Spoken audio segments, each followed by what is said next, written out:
2024 में होने वाले लोकसभा चुनाव को लेकर खुसुर-पुसुर शुरू हो गई है। राजनीतिक दलों ने भी भागदौड़ शुरू कर दी है। लोकसभा को लेकर इन दिनों सियासी गलियारों से तरह तरह के बयान भी सामने आ रहे हैं।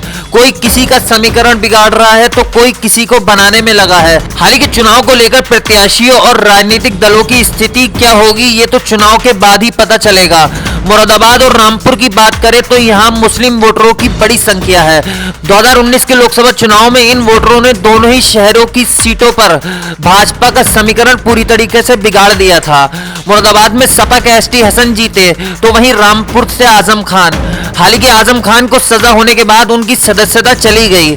उपचुनाव में यह सीट भाजपा ने अपने कब्जे में कर ली। 2019 के परिणामों को देखते हुए भाजपा के सामने अब मुरादाबाद सीट जीतने को लेकर बड़ी चुनौती खड़ी हो गई है। तो वहीं हमेशा सपा के कब्जे में रही रामपुर सीट उपचुनाव में हार जाना भी सपा के लिए एक परेशानी है। भाजपा ने मुस्लिमों को साधने के लिए पिछले साल पसमानदा मुस्लिम का पहला सम्मेलन मुरादाबाद में आयोजित किया था। भाजपा का यह सम्मेलन यहीं खत्म नहीं हुआ। भाजपा ने इस सम्मेलन को आगे बढ़ाया और प्रदेश के कई जिलों में इसका आयोजन किया। तो वहीं दूसरी ओर सपा के प्रमुख अखिलेश यादव भी पीडीए पर फोकस कर रहे हैं। मुस्लिम यादव की पार्टी कही जाने वाली सपा अब पिछड़ा दलित अनुसूचित जाति के लोगों को साधने में लगी है। रेलवे मंडल और पीतल नगरी के नाम से मशहूर मुरादाबाद लोकसभा सीट का इतिहास काफी पुराना है। मुरादाबाद लोकसभा क्षेत्र यूपी का छठा निर्वाचन क्षेत्र है। रामगंगा नदी के किनारे बसा यह शहर गंगा की सहायक नदी तट पर स्थित है।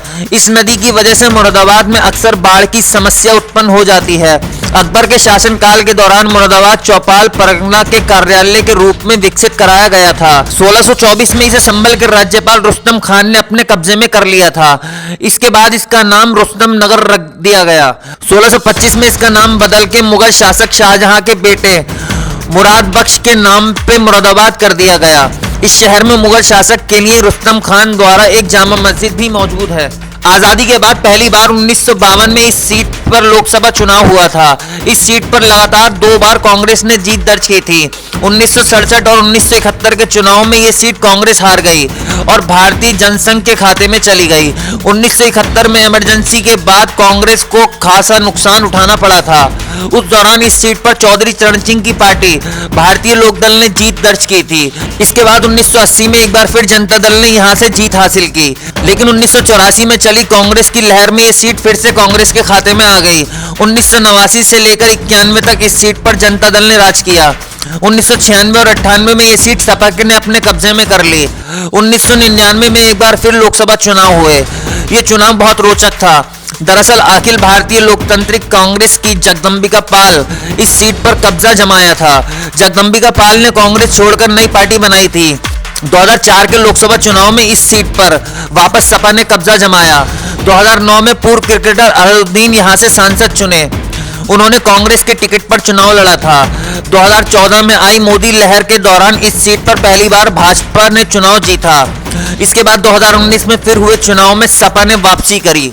मुरादाबाद में वर्तमान समय में समाजवादी पार्टी के एसटी हसन सांसद हैं। उन्होंने 2019 के लोकसभा चुनाव में भाजपा के कुंवर सर्वेश कुमार को हराया था।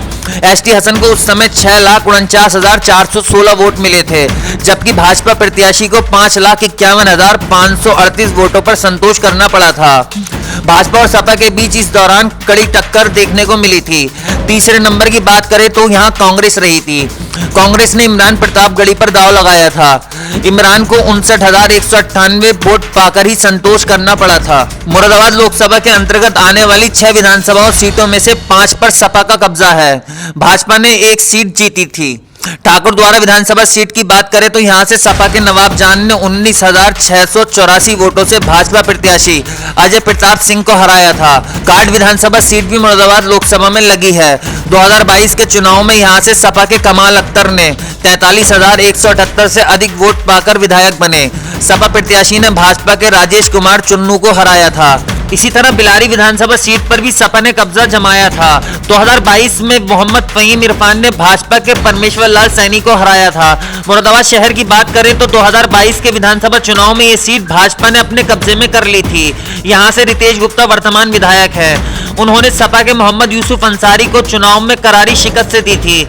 मुरादाबाद देहात विधानसभा सीट पर सपा के मोहम्मद नासिर वर्तमान विधायक हैं। यहां से भाजपा हार गई थी। भाजपा ने उस दौरान कृष्णकांत मिश्रा को अपना प्रत्याशी बनाया था। कुंदरकी की बात करें 2022 के विधानसभा चुनाव में इस सीट पर सपा ने कब्जा जमाया था। वर्तमान में जियाउर रहमान बर्क विधायक हैं। सपा प्रत्याशी ने भाजपा के कमल प्रजापति को 43,162 वोटों से पराजित किया था। 2019 के चुनाव के आंकड़ों के अनुसार मुरादाबाद लोकसभा क्षेत्र की करीब 19,41,200 वोटर हैं। इसमें मुस्लिम मतदाताओं की संख्या 8,80,000 है, जो कुल मतदाताओं का 45% से अधिक है। अनुसूचित जाति के जाटव मतदाताओं की संख्या करीब 1,80,000 है और वाल्मीकि वोटर 43,000 है, जो कुल मतों का करीब 10% है। इसमें करीब 29,000 वोटर यादव जाति से ताल्लुक रखते हैं। इन्हें सपा का वोटर कहा जाता है। इसके अलावा 1,50,000 ठाकुर, 1,49,000 सैनी, 74,000 वैश्य, 71,000 कश्यप, 5,000 जाट, 55,000 प्रजापति, 48,000 पाल, 45,000 ब्राह्मण, 42,000 पंजाबी, 15,000 विश्नोई वोटर हैं। इन सभी वोटों को साधने के लिए भाजपा ने अभी से ताकत झोंक दी है, लेकिन इसमें से सभी वोटों को साध पाना भाजपा के लिए आसान नहीं दिख रहा। दरअसल जाट मतदाता आरक्षण के मुद्दे को लेकर भाजपा से गुस्सा है। अब देखने वाली बात यह होती है कि आने वाले इस लोकसभा चुनाव में समाजवादी पार्टी इस सीट को जीतने में कामयाब होती है या भाजपा को दूसरी बार इस सीट पर जीत का स्वाद मिलेगा। ब्यूरो रिपोर्ट द हल्ला बोल।